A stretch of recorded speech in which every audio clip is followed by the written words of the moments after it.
Hello दोस्तों, आपका welcome है हमारे चैनल इज्जू डेयरी फार्म बिहार में। आज मैं पहुंच गया हूं महुआर, हंसपुरा, औरंगाबाद डिस्ट्रिक्ट में। यहाँ पे आप जितने भी पशु देख पा रहे हैं, ये पशु का हालात 5 साल पहले ऐसा था कि ये आज नहीं होती, यानी ये कटिंग के लिए जा रही थी। लेकिन जो यहाँ के ओनर साहब हैं, इन्होंने परचेज़ किया और आज इस मकाम पे लेकर आया है कि ये बच्चा देने लगी और बच्चा से आज बच्चा हो रहा है। मतलब जनरेशन बढ़ने लगा।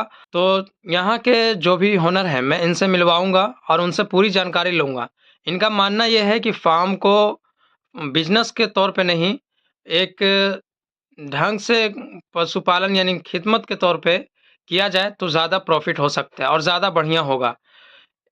एक मन में विश्वास बनाकर रखें ताकि बढ़िया से फ़ार्म को मैनेज किया जा सके। तो चलिए यहाँ के ओनर से मैं मिलवाऊँगा, उनसे पूरी जानकारी लूँगा।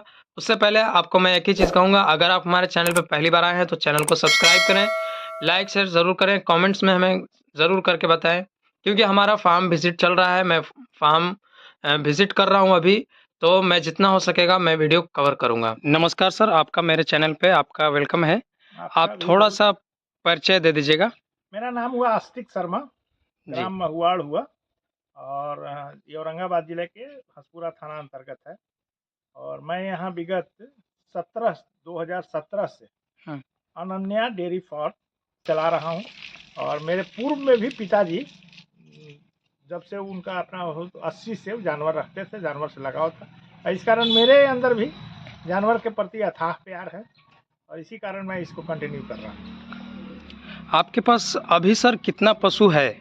मेरे पास अभी एट प्रेजेंट में 50 जानवर है, 50 जानवर, 50 जानवर। जिसमें 10 जानवर भैंस है, 20 गाय हैं और 20 बच्चे हैं। सर आपने मुझे एक बात बताया था कि डेयरी को बिज़नेस के तौर पे नहीं, शौक से पाला जाए, इसका क्या राज है सर? नहीं, देखिए, ये जो जानवर है, गाय को जानवर नहीं समझना चाहिए। है अच्छा। एनिमल कैटेगरी का, लेकिन ये अभी हमारे हिंदू धर्म में हुँ। इसको माता का दर्जा दिया गया।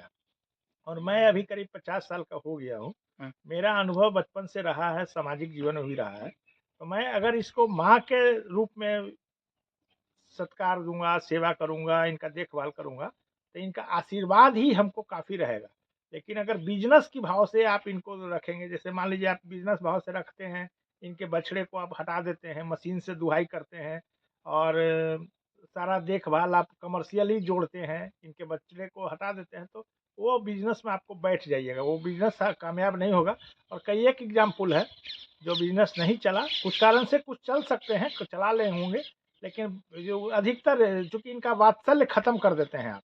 जिस अच्छा। समय बच्चों को आप इनसे अलग करते हैं तो वात्सल्य खत्म कर देते हैं। और इनका फिर अलग तरह का दैविक महत्व है। इनमें हम लोग हिंदू धर्म में मानता है कि 84 करोड़ देवी देवता का, सारे देवी देवता का फल है। अगर हम आपको बता दें कि मेरा यह मानना है कि अगर कोई एक व्यक्ति एक गाय को अपने घर पर रखता है तो उसे और कोई पूजा करने की जरूरत नहीं है, वो सिर्फ उसकी सेवा करके हुँ। तो अपना पूरा कर दे। और मेरा तो ये मानना है कि भारत कृषि प्रधान देश है, किसानों का यहाँ राज्य है।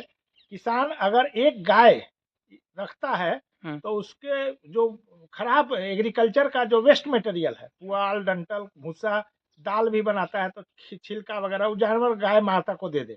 अच्छा। और जो गाय माता का वेस्ट प्रोडक्ट है, दूध तो अपना इस्तेमाल करे, हुँ। और जो उनका गोबर है वो उसको अपने खेतों में डाल दे, तो उसको फिर हम समझते हैं कि सालों भर किसी भी तरह से उसके आर्थिक उन्नति में कोई बाधा नहीं बनेगी।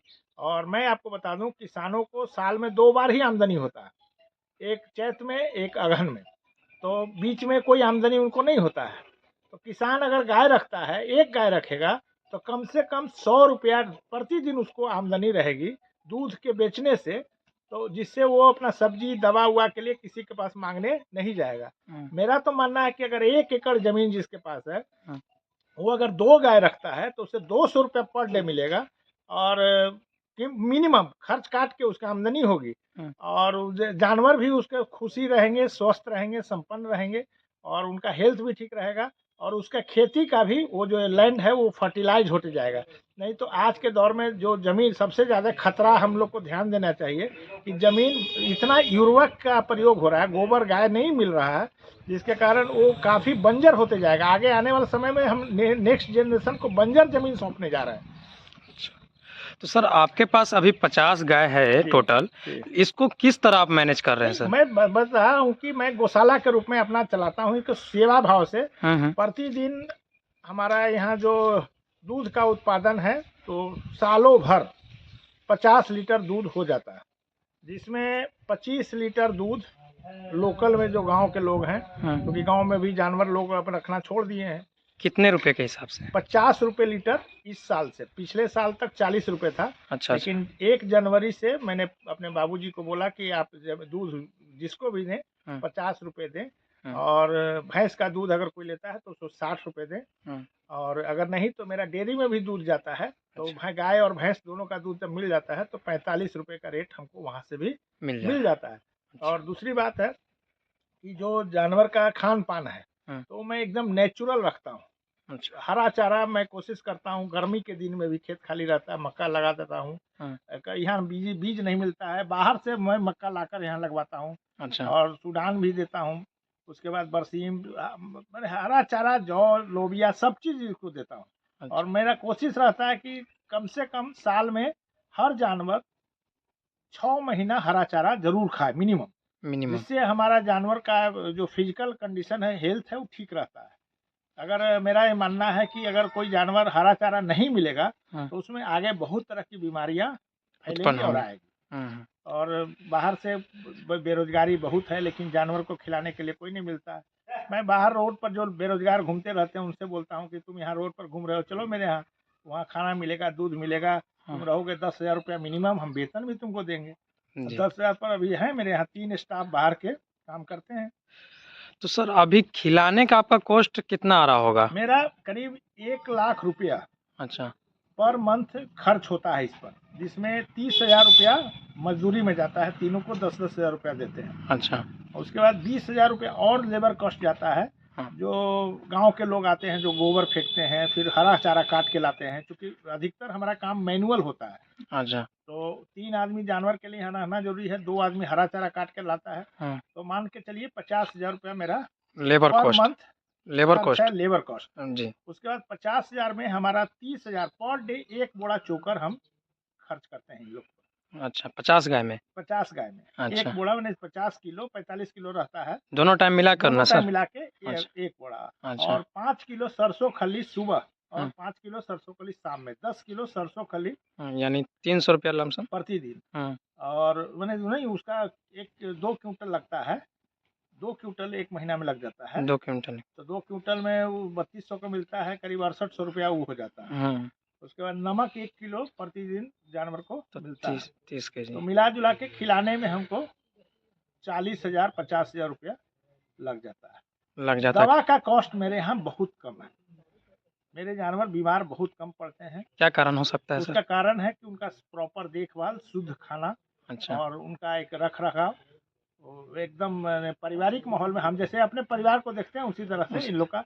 थोड़ा सा भी तबीयत खराब होता है तुरंत हम इन लोग का इलाज कराते हैं। और एक चीज, पहले बहुत घाटा हो रहा था, अभी 60,000 मेरा आ जाता है, 1 लाख खर्च है। अच्छा। तो 60,000 मेरा इनकम अभी मिल्क से यानी आ जाता है पर मंथ। पर मंथ आ रहा है। हाँ, तो 40,000 जो घाटा है वो भी भगवान की कृपा से अब आगे मेकअप हो जाएगा, लेकिन 40,000 से ज्यादा का मेरा गोबर हो जाता है, जो खेतों में जाता है। मेरे सब फर्टिलाइजर का स्थिति ये है कि जो बिहार सरकार का मानक उत्पादन है उसका 1.5 गुना मेरा उत्पादन होता है। अच्छा, तो सर अपने खेतों में ही डाल देते हैं? हम किसी को बेचते नहीं, यानी आपको यूरिया खरीदने की जरूरत नहीं पड़ता? खरीदते हैं, जरूरी है। देखिए, मतलब ये बेस बनाता है, जो गोबर है वो बेस बनाता है। अच्छा। लेकिन आपको तत्कालिक उसको कैटलिस्ट के रूप में देने के लिए, जो उर्वरक है उसका यूज करने के लिए, ग्रोथ के लिए यूरिया की जरूरत है, पोटास की जरूरत नहीं है। अच्छा। लेकिन बेस, जैसे यूरिया अगर कोई आम आदमी देगा अपने खेत में जिसमें गोबर नहीं है तो उतना उसका फायदा नहीं होगा जितना कि मेरे को फायदा होगा। हमारे धानों में रोग नहीं लगता, इस साल आपको बता रहे हैं सब जगह पूरा रोग लगा है, धान खखरी हो गया, लेकिन मेरा धान में एक भी खखरी नहीं निकल रहा है। और अच्छा। उसके बाद धान का जो जमीन का वाटर स्टैंडिंग कैपेसिटी है तो वो भी बढ़ता है। छींट में सब गोबर भर जाता है, पानी ज्यादा रहता है, नमी रहता है खेतों में, यानी अच्छा ये गोबर डालने का फायदा नहीं, ये। गोबर डालने का खेती में इतना फायदा है कि हम्म, मत कहिए। अगर खेती में आप गोबर डालते हैं हम्म, तो आपका भी उत्पादन अच्छा रहेगा और आने वाले जनरेशन को भी आप अच्छा खेती दे सकते हैं। दे सकते हैं। जी। और पिछले बार अभी नीतीश जी को धन्यवाद देते हैं कि उन्होंने सुधा का रेट, मैंने उनसे मांग किया था अच्छा। कि आप अनुदान मत दीजिए, अनुदान के नाम पर बिचौलिया खा जाता है, हम्म। आप सीधे सुधा को दे दीजिए। सबसे ईमानदार संस्था बिहार में एक कारपोरेशन कंपनी है, तो सुधा बन के दिखा रहा है कि फायदा भी कमा रहा है, हम्म, लेकिन किसानों को फायदा नहीं मिल रहा था। बिहार में 20 रुपए लीटर और 20 रुपए दूध दोनों बिक रहा था। मैंने नीतीश जी को कहा कि कम से कम 30 रुपए लीटर होना चाहिए। मिनिमम कर दीजिए और अनुदान का पैसा सब सुधा को दे दीजिए। सुधा को। उन्होंने ऐसा किया और आज खुशी है कि बिहार में सुधा द्वारा मिनिमम 3% पर हाँ। दूध का रेट 30 रुपया है और जिसका फैट ज़्यादा रहेगा उसको ज़्यादा मिलेगा।